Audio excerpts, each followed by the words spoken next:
விரும்பும் ஒரு கூட்டணியாக, மக்கள் போற்றும் ஒரு கூட்டணியாக இந்த கூட்டணி இருக்கிறது. இந்த மதுரை முதல்ல நான் என் கணவரை இந்த நேரத்தில் நான் நினைவு கூற விரும்புகிறேன். மதுரை என்றாலே, மதுரைக்காரர் என்றாலே அதற்கு அடையாளமானவர் கருப்பு எம்ஜிஆர்.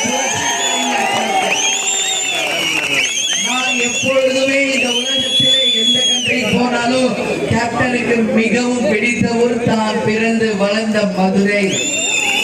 எப்பவுமே நான் கேப்டன் கூட தான் வருவேன். ஆனா கேப்டன் இல்லாம இந்த முறை நான் மதுரைக்கு வந்தது எனக்கு மிகப்பெரிய ஒரு சோகத்தையும் மன அழுத்தத்தையும் கொடுக்குது. ஆனாலும் என்ன செய்யணும்னு எனக்கும் தெரியல, என் தாய் குலங்களுக்கு தெரியும். இன்னைக்கு ஒரு கணவர் இல்லை என்றால் அந்த பெண்ணின் மனநிலை எப்படி இருக்கும் என்பதை என் தாய் குலங்கள் அறிவார்கள்.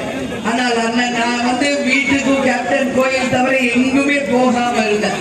அப்போ அண்ணன் எடப்பாடியார் கூட்டணி அமைந்த பிறகு என்கிட்ட சொன்னார், 40 தொகுதிகளுக்கும் நீங்கள் சென்று பிரச்சாரம் செய்யணுமா அப்படின்னு கேட்டார்.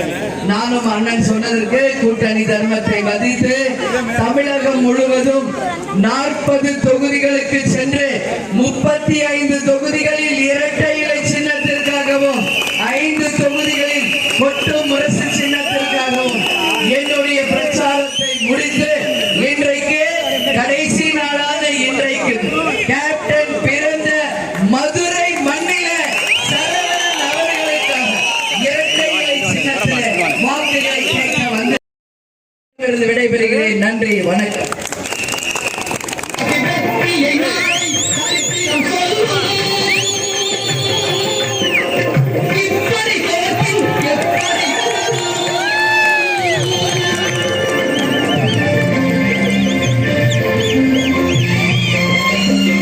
குழந்தைக்கு கேப்டன் பேரையும் நமது புரட்சி தலைவர் புரட்சி கலைஞர் இருவர் பேரையும் சேர்த்து விஜய ராமச்சந்திரன் என்கின்ற பெயரை இந்த ஆண் குழந்தைக்கு சூட்டுகிறேன்.